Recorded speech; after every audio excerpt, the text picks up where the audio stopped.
Hey everyone, welcome back to GraphQL Radio. I'm your host, Avi Iyer, with my co-host, Max Stoiber. And today we have Peggy Rayzis, Director of Developer Experience at Apollo. Welcome, Peggy. We're so happy to have you. Thanks for having me on. I'm so excited to chat GraphQL with y'all today. Yeah, it's been a while since we had this show in the first place, several years, and a lot of time has passed, and the GraphQL community has really grown. You were there in the beginning with all of us at Apollo. Could you kind of explain how you've seen GraphQL change and your position in it? Yeah, absolutely. So when I first joined the GraphQL community, back when I was an engineer at Major League Soccer, seeing the whole transition from REST to GraphQL, that was like 5-6 years ago at this point, and it has grown and matured so much since then. You know, when I first started at Apollo, I was an open source engineer working on Apollo Client. We were about at like 100,000 weekly downloads then. Now, 4 years plus later, we're at over 3 million weekly downloads. We've seen so much innovation happening in the GraphQL ecosystem, from new languages popping up and being supported, new companies starting like GraphCDN. Congrats to you, Max. So there's just been a lot of energy and excitement in the space, and I'm so thankful to be a member of the GraphQL community and be on this journey with you all. I would actually love to dive into that a little bit. You mentioned that you originally worked at Major League Soccer and then joined Apollo originally as an open source engineer. How did that transition go for you to go from these IC engineering roles into becoming the director of developer experience? How did that transition go for you, and how does it feel to be in this position? Yeah, absolutely. So when I first started as an open source engineer, I was primarily working on client tooling. And over the course of my year working as an open source engineer, a lot of my work gradually morphed into developer advocacy, whether that was speaking about Apollo at conferences, that's where we used to all see each other in person back before the pandemic, either, speaking at conferences, teaching workshops, writing docs and blog posts. And so over time, my role kind of gradually morphed into more of that versus the code. And it had a great impact on adoption. Like Apollo client adoption grew exponentially after that. And so when we were starting to kind of look at our next phase of growth, I was given the opportunity to start a team focused on developer experience from the ground up. So I started leading my team, gradually kind of building out what the developer experience function looked like at Apollo. 3 years later, we're now at 18 people in our org. We have 3 teams, DevRel, education, and video. And it's just been so amazing to both be at a company that gives me a lot of freedom to kind of work on what's going to impact the Apollo community most, but also to the Apollo community for just like being so passionate and excited about GraphQL and, contributing and adopting our tools. That's so cool. I think education is like table stakes for open source projects these days. But like, how do you kind of combine education and community together? Like, what's the Apollo secret sauce there? Yeah, so I think, at the end of the day, like developers want to feel productive. They want to, ship their code and get their ideas out there into the world. And so education is really so fundamental and important. And I think when you can really help a developer solve one of their pain points or fix a bug through like either content or code solutions, they then form like an emotional attachment with your tool, right? And they want to be a Graph developer or, an Apollo developer. And so I think really investing in education builds and maintains developer trust, which is so important to then growing and evolving the community. So I think it's kind of twofold, right? Both that like focus on education and then providing a safe space where developers can gather and share ideas, connect and learn from each other. I also have a question that ties into this, which is your organization is called Developer Experience, right? How does that relate to the rest of the organization? How does the Developer Experience org work with the engineering organization or the design organization in order to improve the developer experience of Apollo's products and open source libraries, I would assume? Yeah, absolutely. So it looks different at every company. Like In some companies, it sits under marketing. Some companies, it sits under product. We are really our own standalone org at Apollo. I report to the CTO. And so we are kind of at the crossroads of all of these functions, right? Like we help every function at Apollo, whether it's product or engineering or marketing or customer success.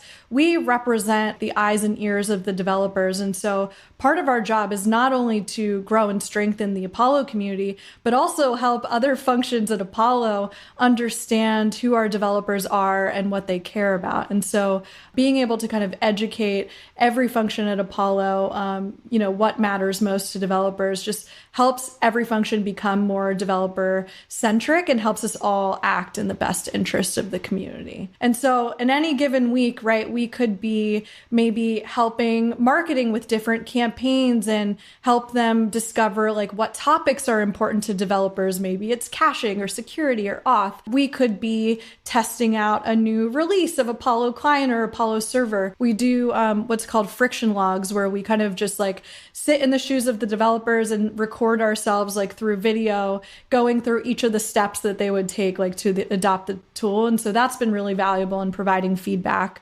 We could be working with customers and success and solutions on workshops, for example, or like bubbling back what the community is saying back to product, which will then influence the roadmap. So it's truly a really cross-functional role, and that's what keeps it so fun and exciting. Yeah, it's so cool that it's its own organization.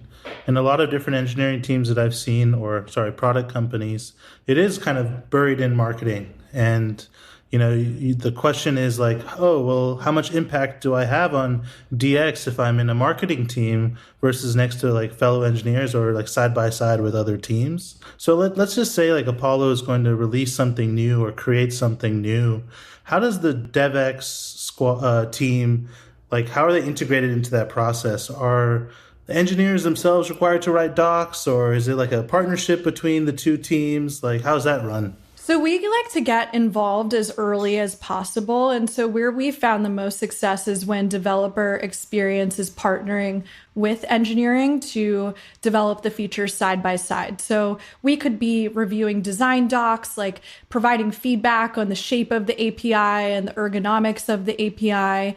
We also like to kind of have a doc strategy in place first. One of the things that we really pride ourselves on is that everything that we release, whether it's alpha or beta or a major version, is completely documented so developers know how to use it.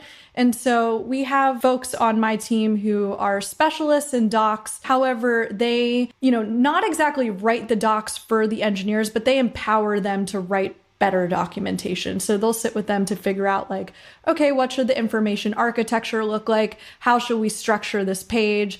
Then engineering will come in and kind of like fill in the details, and we'll work collaboratively with them and test out the docs to make sure that the steps all make sense. So it's really a collaborative process from start to finish. And I think, maybe I'm biased, but I think that's why Apollo's tools do have such a great developer experience, because it is baked into how we do product and engineering here. That's super fascinating to hear. And I'm glad to hear it's working well. Obviously, people tend to love Apollo's tools. So you're definitely doing something right.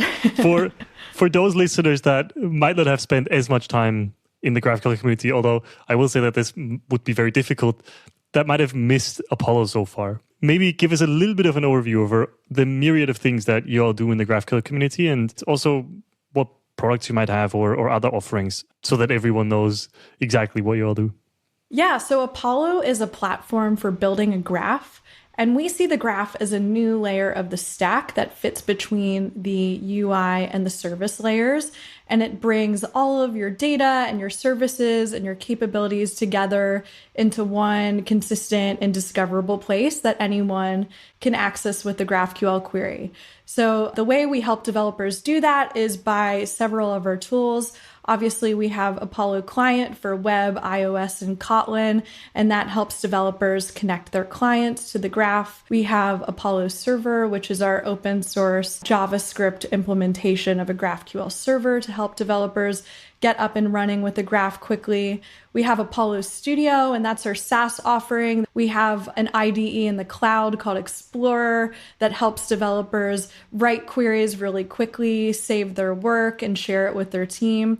And then tying that all together, we have Federation. And so Federation is kind of the secret sauce behind the graph because it allows you to write your graph in separate modules and then compose them together into one single unified place that anyone can access with a GraphQL query. And so Federation is, an open implementation. It works with Apollo Server, but also a number of different languages. We recently introduced a push to incorporate 12 different languages for Federation support, including Kotlin and Ruby and Python. So it's been really incredible to kind of see the Federation community grow and to see developers really rally around the idea of creating a graph. So many products. Yeah, it's fascinating because we meet with a lot of companies here at Graph City that also use GraphQL. Definitely not as many as you do probably at Apollo, but quite a few. And a lot of the bigger companies are heavily relying on Federation. I would actually say most large companies that have multiple teams are using Federation nowadays, at least the ones that we talk to. And that's been really fascinating to see. And I think you've clearly hit a mark, right? There clearly was a problem there that you're solving really, really well. And from what we've heard at Graph City, people are very happy with Federation and how it works. Yeah, I think it really solves a need for developers, right? Like before Federation, we had either a GraphQL monolith. And I think that's a perfectly fine way to get started, but obviously requires a lot of special tooling to do it correctly, especially at GitHub scale, for example. And so, eventually over time, that monolith can become a bottleneck with many teams making changes to the graph. Then I think we kind of saw the rise of multiple disconnected graphs spinning up in a company, right? And I think that is maybe an okay way to get more client teams onboarded, but when you have those separate backend for front ends, then you just have the point-to-point connections that we used to have with REST, and you're not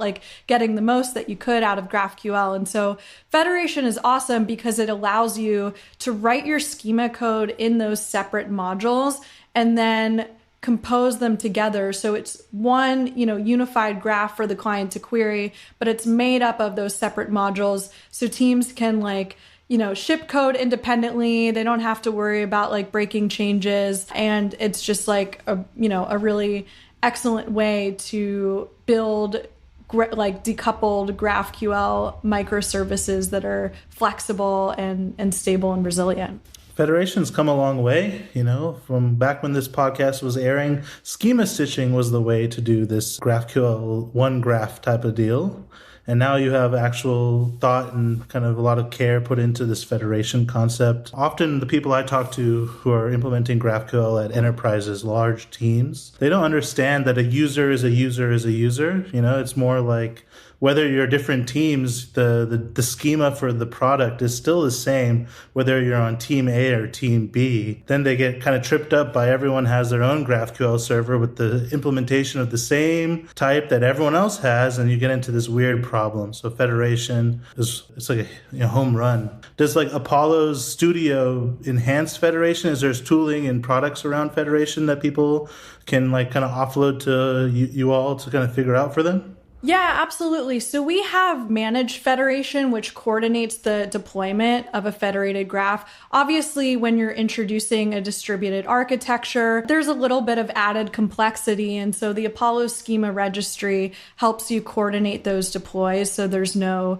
downtime. There's also a lot of really great CI/CD features, like composition checks before you deploy your code to production. You can actually see how, one schema change will kind of affect the overall graph by running checks against your production graph's traffic. And so we have a lot of other more exciting features planned. You're able to, within Explore, see query plans within Explore, which is kind of how Federation like breaks up your query and distributes it to different parts of the graph, which I think is really cool. We're also going to be, introducing later this year, just like more simple ways to get up and running with Federation. At Summit last year, we also introduced the Rust router. And so Federation, it's still, in preview mode, but previously we had the JavaScript gateway, which still works really well. We have a number of large enterprises using it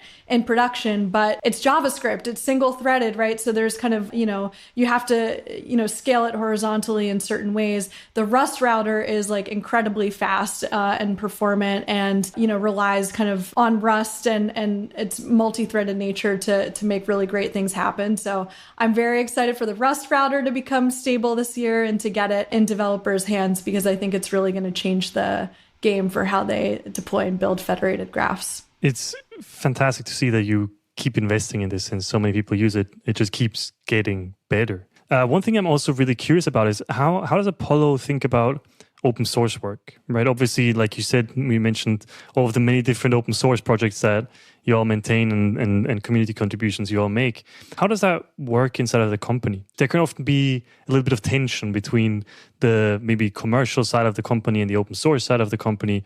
How have you all solved that as an organization? Yeah, I think that's a great question. And honestly, I don't think any one company has like solved it. I think we navigate that tension really well at Apollo, and it allows us to have really healthy discourse and debate, which I appreciate. But, honestly, I think it all comes back to like, we got our start, like our roots are in open source. Before Apollo was a company, we were an open source project and community. And today we have dozens of open source projects that we continue to maintain. So I think just across the board, everyone understands how important open source is to our success as a company. And, most of our enterprise leads come out of the Apollo community. Maybe they kind of, started building something small and it really took off in their organization. And then they eventually become enterprise customers. And so I think that focus on building long-term relationships, making sure that every developer who interacts with the Apollo community has a positive impression of Apollo is ultimately like what we're all here to do. Yeah, Gatsby, we're still trying to figure out the push and pull between open source and commercial, And I think that's always there as long as people are making the right decision for the customer or the user at the end of the day. Speaking of these users, I'm really impressed with how Apollo educates their new coming users. I recall seeing something called the Apollo Odyssey in the tutorial, which seemed like the longest, like a nice journey to take from going to zero to hero with Apollo. Could you kind of explain like how that product came about and the intentions and all the like? Yeah, so I think I'll just kind of start like a year ago where we were on this journey. We saw a real need in the GraphQL community to have like one happy path for developers to learn how to build a graph. There's so many great resources out there and so many tools, but it's sometimes really hard to like put the pieces together and figure out like what you should learn when. So we decided to build our own learning platform called Odyssey. And what's really unique and cool about Odyssey is no matter what type of learner you are, Odyssey has you covered. So we have these really awesome short form, like snappy, 2 to 3 minute videos. Then we have like the script underneath with the text explaining what's in the video with really rich diagrams. We also have code challenges that the learners will complete along the way and get instant feedback about their solutions. And so it really kind of tests your skills and your knowledge like from every angle. And since its release, we've launched 5 courses, 1 GraphQL certification that you get for completing all 5 courses. And we've just seen it completely take off in the GraphQL community. It's been really amazing just to see the positive feedback. We have like a survey that folks take at the end, and then it feeds back into a Slack channel, and like we measure, like what developers thought of the course. And y'all know, like developers are an overly critical bunch, but yet we have still managed to maintain like a 9.5 out of 10 quality rating for all our Odyssey courses. So just major props to the team and our education manager, Raf, who built this from the ground up. It's been really awesome to both like be able to teach the world about GraphQL and also build a really high quality, incredible experience for developers. That sounds like a ton of work. Yeah. It's a lot of work, but, we have a lot of fun doing it. We've been able to kind of expand the team. We have like an in-house video team now helping us with these videos and a lot of like developer educators, building out the curriculum and engineers, building the courses. So we don't do it alone. We have an incredible team of folks helping us out. But I think developers really want high quality learning resources, right? Like it's not the same as it was before the pandemic. Like we used to be able to travel to conferences and take workshops in person, but like that's, not happening anymore. We don't know when that's going to be able to happen again. So I think it was kind of perfect timing for us to like invest in a self-paced course that developers can kind of take on their own time and be able to learn at their own pace and also like level up their skills in a short amount of time, right? Like all of the courses are like 30 to 45 minutes or less. So like a developer can just like complete that on their lunch break. We don't want to waste their time or make them, invest like hours into building a graph. We want to like get them to their first query as quickly as possible and help them see the magic behind GraphQL. Sounds awesome, for sure. I wish that it existed back when I was learning GraphQL. What's coming next for Odyssey, if you can share already? What are the plans for it? What else are you going to teach people about in this fantastic way? Yeah, so one of the most highly requested courses is a Federation course. So that's going to be the next one out very soon. We're just about to release into early access. So that'll be closed for now until we get some feedback, and then we'll record the videos and release it to the general public. So very excited about that course. And then developers who complete that course will be awarded the professional level certification. So the second certification in our series. And then from there, like everything we do on my team is just kind of linked back to developer feedback. We've gotten a lot of requests for like advanced client courses, also like advanced server courses on, caching and auth. Mobile is another area where I think we're going to see some explosive growth in the next 1 to 2 years. We've been seeing just massive adoption of our iOS and Kotlin clients. And so we're looking into how we can craft a really awesome mobile experience for Odyssey. It's a little bit difficult because of the way that we run our code challenges right now. We do their like serverless function with Netlify, which works really great for JavaScript, but not so much for like iOS and Kotlin. So we're just trying to figure out how we can maintain the quality there and still provide a really awesome experience for mobile developers. If anyone has feedback on courses that they want to see, you can just like reach out to me on Twitter or drop a line in the Odyssey feedback survey. We literally read every single one. So yeah, we want to hear from you what you want to learn next. Yeah, there's so many good developer resources out there. Back when GraphQL was just starting, people were relying more on tutorials and blog posts and workshops. And it's so cool to see just the proliferation of content and so many different mediums too. Not everyone's a video person. Not everyone's a reading type. Most people are do it or, they want to get their hands dirty. So with like so many new developers learning GraphQL, like what do you think the hardest part is now understanding the stack? Like where do people get tripped up the most, do you think? Yeah, that's a good question. I think it kind of depends on where you're coming into the GraphQL ecosystem from, right? So maybe you are a client developer and there's already a graph at your company. And so you're kind of figuring out, okay, how can I connect my app to the graph? That's maybe a different set of concerns where, if you're a developer at a company that doesn't have a graph and now you're, building your first schema and you are trying to connect that to your app. So like that's a different set of concerns.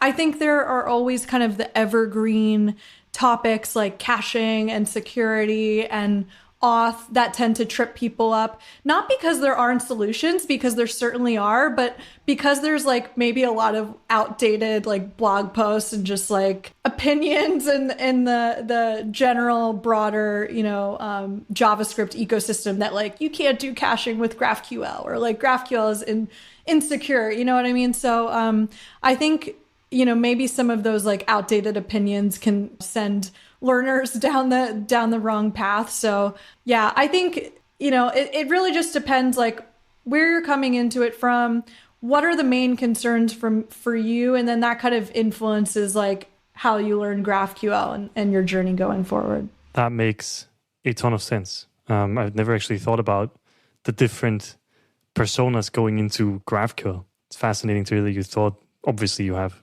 it's your job, right? But it's really fascinating to hear.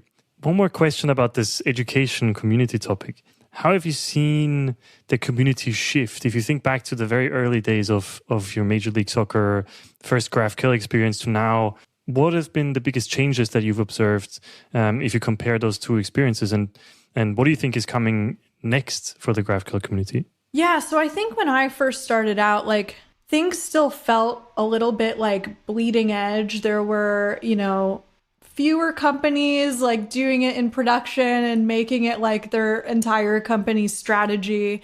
There was a lot of like tribal knowledge being passed down through blog posts and like conference talks and GitHub issues. So, I think the community and the ecosystem was maybe a little bit more fragmented, a little bit more experimental, but that was also really fun and exciting too. And I think it allowed a lot of innovation to take shape. Now we're seeing such an explosive growth in the GraphQL ecosystem that it's not just coming from the, JavaScript and React developers anymore, right? We're seeing more mobile developers who are interested in the graph. We're seeing more backend developers who might not be, familiar with the JavaScript and the React ecosystem, but they're, coding in Kotlin or Python and Ruby, and now they're getting really excited about the graph as well. We're seeing more DevOps folks getting excited about the graph and seeing what it can do for their company. We're seeing more, engineering leaders and like directors and VPs like investing in the graph and making it their engineering org strategy after hearing how, companies like Netflix and Walmart and Expedia and PayPal have all had such success with the graph. So I think we're like entering a new phase of maturity where, it's not just like this bleeding edge experimental thing anymore. Real companies are investing in it, having success. There's so much innovation and excitement happening in the ecosystem, and I can only see it growing and taking shape even more in the years to come. Yeah, it used to be the wild, wild west back then. Oh, yeah. On what to do on your day one and which libraries to use, which people to listen to. And now, there's GraphQL for Java, Go, and iOS and Android, which back then you'd kind of have to hack together with like your own HTTP clients. Totally. So it's crazy. We're not even in that naive world anymore. We're in this kind of stable world. And I guess the future is just more people versus more things that are innovating as much. It's just more ubiquity is probably where we're headed. And I think that's such a bright future for your company, for all companies that are involved with GraphQL, and cough, Graph CDN for caching and stuff. Oh, yeah. Just touching on your point of like people, Abhi, I think we're going to see more GraphQL adoption from not just developers, right? I've heard from like designers who are using like GraphQL data like in their Figma mockups, and like product managers who are using Explorer to just like create queries without writing any code, right? So I think we're also not only going to see just more developers gravitating to the graph, but also just like anyone who's like technology adjacent starting to understand like what the graph can do for their roles as well. Kind of preaching to the choir, but I would concur. I think GraphQL is just going to keep growing. It's awesome for a reason. Yeah. So that's all the time we had today. I just want to say thank you, Peggy, once again for joining us. We dropped a lot of knowledge bombs here, and I hope our audience knows a lot more about kind of Apollo and its many niceties, but also its value for community and education. So thank you so much for joining us today.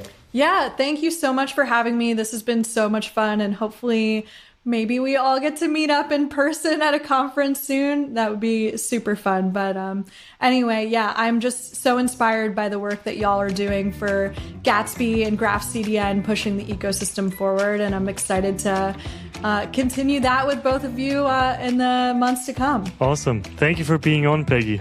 It was fantastic to talk to you.